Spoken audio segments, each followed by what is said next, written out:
So guys, this is another Q&A episode, guys. You didn't disappoint. Once again this month, you sent me a ton of questions and I've picked out some ones that I think you all watching could really benefit from. If you want to be featured on the next episode, if you want your questions answered, send them. Put them in the comments. Send them to me here on YouTube, on my videos in the comment section. I keep an eye out for those. Send them to me on Instagram, on TikTok. I'm on both of those too, and I'll feature them in the next video. But let's get straight into it. So question number one, hi mate, any advice on which area in Hull is good for investment? I'm looking to invest in the next couple of months. I am viewing a few properties in the town, but still haven't decided which area. So as you probably have seen from my videos on this channel, I personally invest in Hull, and I could just give a one-line answer to this and just give you a reel of areas to invest in that I think are decent, but I don't think that's going to help you. What I would rather do is answer this in a way that you can successfully invest in property, in buy-to-let property in any city in the UK, right? So I follow a few key principles that I'm going to list off now, because there's specific stages that you need to go through when choosing to invest in property. First of all, you start off by picking the right city. If you want to know more about that, watch this video here. So watch that video and come back. Now that you've chosen the right city based on the instructions in that video, now you want to choose specific postcodes and streets in that city, because not everywhere in a city is a good spot to invest in. There are some right dives, some right holes that you want to run 1,000 miles from, and that goes for every city, right? It doesn't matter where in the UK it is. There's good spots and there's bad spots, but this is how I personally go about finding the right postcode, the right street to invest in. It's all about fundamentals, okay? Fundamentals of the area. First fundamental that I look for is transport. So I'm talking about buses, trams, trains, etc. I like to invest in properties that are within 1 mile, ideally less, of a transport link. I don't want to be investing in a property that's in the middle of nowhere. Why? Because tenants need to get places, right? It's favorable to be close as possible to a transport link. So that's fundamental number one. Second fundamental that I always look for is food, okay? Groceries, stores where you can buy your essentials, your milk, your eggs, your bread, your meat, etc., etc. Ideally, I look for properties that are within a 5-10 minute walk from a local convenience store where people can buy what they need for the week when it comes to eating and drinking. Nice to haves are food and drink entertainment places. So I'm talking about bars, restaurants, eating spots, cinemas, etc. Spots where people can enjoy themselves and have fun. I also like to be within 30 minutes ideally of a town or city centre, because town and city centres tend to be the heart of an area, okay? And people like to be close to the town or city centre because that's where everything is that a person or a resident of an area generally needs. And then lastly, guys, I try to look for regeneration. So by regeneration, I mean investment into the town or the city. So is a local council or private companies developing areas of the city? Are they building lots of houses? Are they regenerating the town centre? Are they improving transport links? Are they building new stations, new parks, new green areas, etc., etc.? So if you follow those principles, generally speaking, you're going to be successful when it comes to investing in property. Next question, super clear, thank you. Another question, where do you advertise your buy-to-let houses? What precautions do you take for future tenants, and do you manage your houses yourself or let an estate agent do it? Cool glasses, by the way.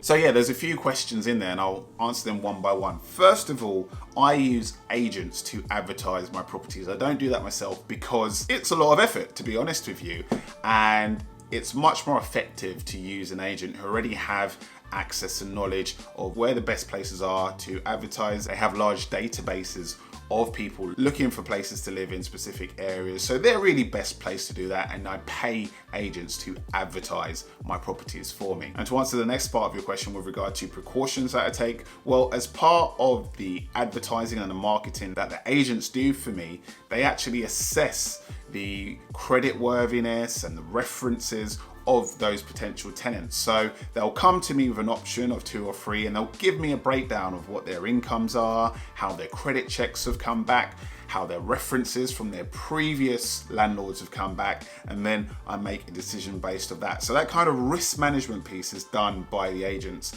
I personally, again, don't have the desire or the inclination to do all that, because that's a lot of effort to do for every single potential tenant that you're looking at for your properties. It's a lot of work, so I'd much rather pay someone for that. And then with regard to whether I manage myself or not, I actually do a mix. So with one of my properties, I do manage it myself because it's a relatively easy property to manage. There's not a lot of issues with it. The tenant is solid, they pay on time every month, so I'm happy to manage that one myself, okay, for slightly less cost, because obviously when you don't manage it yourself, you pay the agent a slightly higher fee. And then there's one property in my portfolio that I do use an agent to manage for me. Why? Because I bought it at auction. It's a slightly older house. I've done quite a lot of videos on it, so go watch those.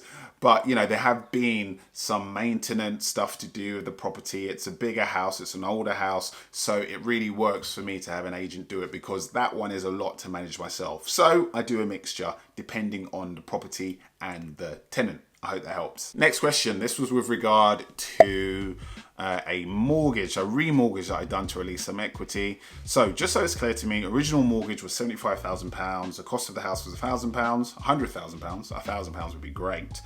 10 years passes. Property is now valued at £125,000. You remortgage at 75%, which is £93,000. You pay off the original mortgage, which leaves you with £18,000 equity, but don't you now have a mortgage at £93,000, which you will have to pay back, or am I confused? By the way, this question relates to my previous Q&A episode.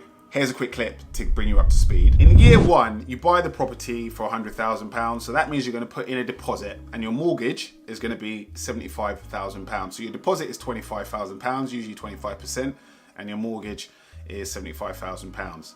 Now, I'm assuming that the property grows at 6% per year, because that's a rate at which, believe it or not, UK property has grown on average per year over the last 15 years, okay? So in year two, it grows by 6%, it's gone up to £106,000.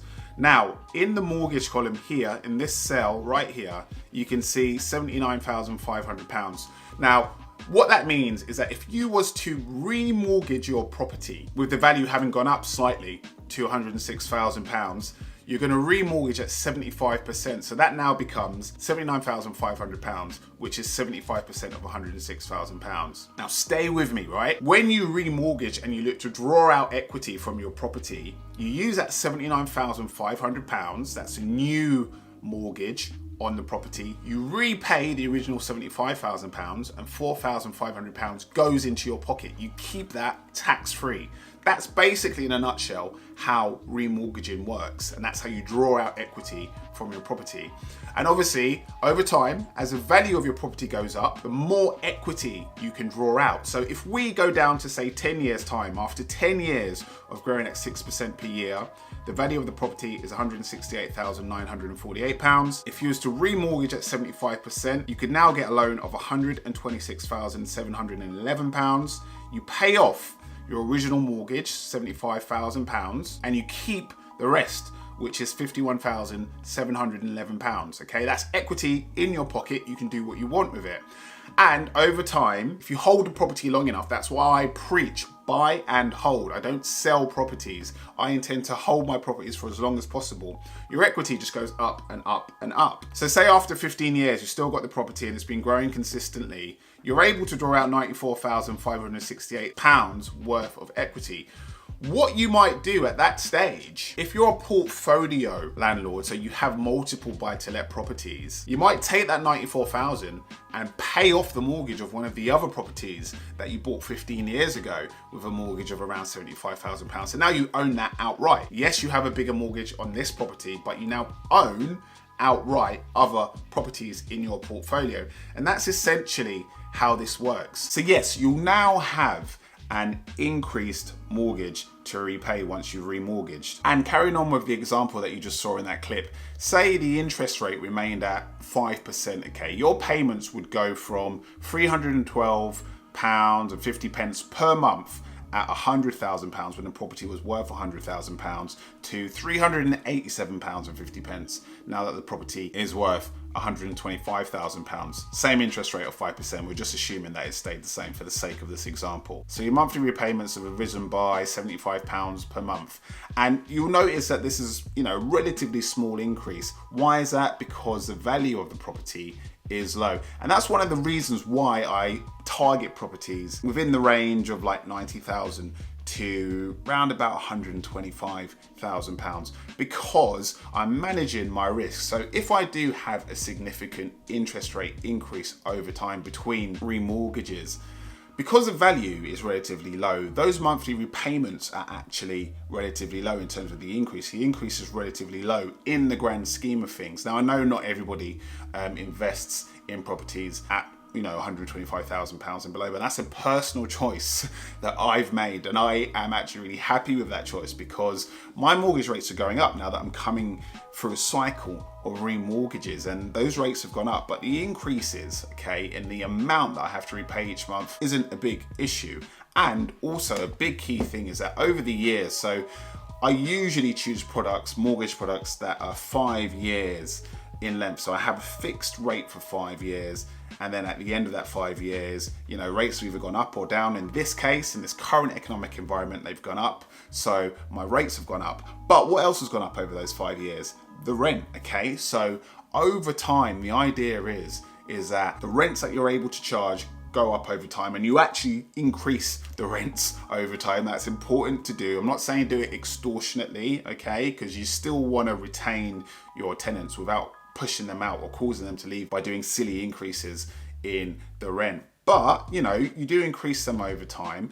And, when rates do go up and you now have a mortgage that's slightly higher, the idea is that the increases in rent have been higher than that. So you actually are not losing out financially. That's certainly been the case for myself over the last 5 years. And then also, if you're a portfolio landlord like me, my strategy is that I'm going to use the rise in the value of other properties in my portfolio when I remortgage them and release enough equity to pay off the mortgages of other properties in my portfolio. I'm not there yet, but the idea is that in 10, 15 years, when I'm really seeing large increases in the value of the properties in my portfolio, I can actually fully pay off other mortgages in my portfolio. And that's the idea. If you're going to be smart about it, that's what you should be aiming for when it comes to having a property portfolio of more than one buy-to-let property that you own. Next question. Your ebook is really useful and straight to the point. Thank you. Thank you. Can I ask, how does it work transferring money that you personally saved into the limited company for your initial deposit? That's a good question. So very simply, on your balance sheet, on your limited company balance sheet that you own your properties in, it's going to show as a director's loan. So I am the director and the owner, but the director of my limited company, and it shows the money that I save myself and then transfer to my limited company so that the limited company can use that money to buy properties. That's basically just shown as a director's loan. So you literally just transfer your savings from your bank account to your limited company's bank account. In accounting terms, strictly speaking, that's now money that's owed back to you by your limited company. But of course, you and your limited company are the same thing, but legally and accounting wise, you're actually different entities, okay? But practically in practice, you're one and the same, right? And that's how you do it. It's really straightforward as that. By the way, if you're gonna set up a limited company and you're gonna start investing in property via a limited company, get an accountant to start with, just to help you set up and explain all of your responsibilities, because there are responsibilities that come with having a limited company and making purchases through it. Stuff like your submissions to HMRC, stuff like your bookkeeping, all of that. Get them to explain it to you so that you know what you're doing and you don't fall foul of HMRC, because that's not a good place to be, okay? Next question, this one came in via Instagram. Hi Warren, I'm new to this BRRR strategy. I'll be buying a property to invest in this year and I'm planning to do it as BRRR. That's buy, refurbish, refinance, rent, by the way. But I'm not sure how a bridging loan works. Just wondering if the repayments for it will be monthly with high interest, or that the interest only applies after 12 months.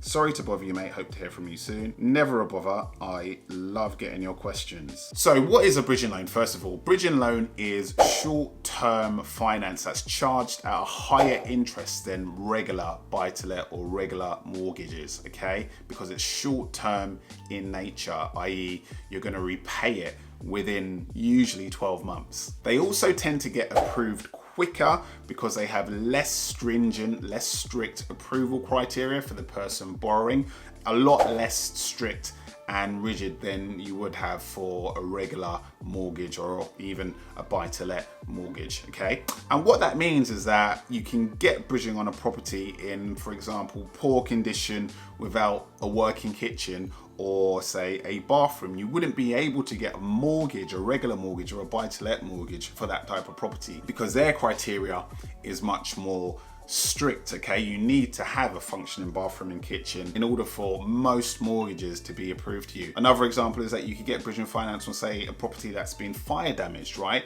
If you intend to, refurb it, bring it back to new, basically bring it back from the dead, okay? You can get bridging finance on that type of property, but you couldn't with a regular mortgage or a buy-to-let mortgage. And then the idea is that you refinance after you've done the work that you need to do with the property to refurb it and make it sparkly and wonderful. You refinance onto a regular buy-to-let mortgage at a lower, more affordable rate and sail off into the sunset with your lovely property. But because of all of this, the interest rates charged on bridging loans tend to be higher, okay? And to answer your question, you're generally going to be looking at an interest rate of anywhere between roughly about 0.75 to 1% per month, okay? Per month. You're going to have an exit fee. So when you remortgage from the bridging loan onto the mortgage, the regular mortgage or the buy-to-let mortgage, usually that exit fee is around about 1%, okay, of the value of the bridging loan. And also you're gonna have like product fees as well to pay. So it is expensive, all right, but you're paying